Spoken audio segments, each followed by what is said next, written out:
এই ইরানের রাফেজি শিয়াদের প্রতি ভক্তি দেখালে ইন্নালিল্লাহ পড়লে আপনি কাফের হয়ে যাবেন, এতে কোনো সন্দেহ নেই। একজন মুসলমান আর একজন মুসলমানের জন্য ইন্নালিল্লাহ বলতে পারবে না।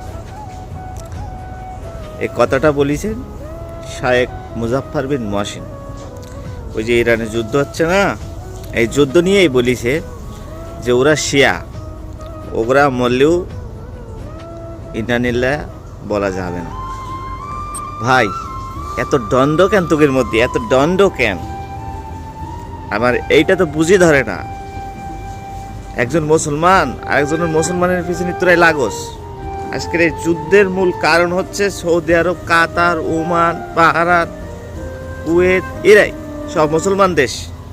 তারাই জায়গা দেয়, তারাই সব কিছু করতেছে, সব কিছু তারাই করে। আর তোগর মতো কিছু মৌলবী আছে শায়েক, এই যে ফতোয়া দিলি ইন্নালিল্লাহ কিন্তু বলা যাবে না। মুসলমানের শত্রু কারা রে ভাই? হ্যাঁ কারা? তোরাই, এই মুসলমানই। আজকে বলবে আইতে যে ভাই মুসলমানের ছোট করে বলতেছ, কে জন্য বলেছে এই ভিডিও? তার কারণ এত হিংসা, এত ওনার ভিতরে থাকা ঠিক না, এটাই একদম ঠিক না। অহংকার হলো পতনের মূল, অহংকার করলে তার ধ্বংস হবে। এত অহংকার কেন মনের ভেতরে, এত অহংকার কেন? এই একজন আছে ডক্টর এনায়েতুল্লাহ আব্বাসিও বলতেছে বলা যাবে না। এগিয়ে ফতোয়ার মানে মুখটা খারাপ হয়ে যেছিল। থাক, এই মধ্যেই থাক।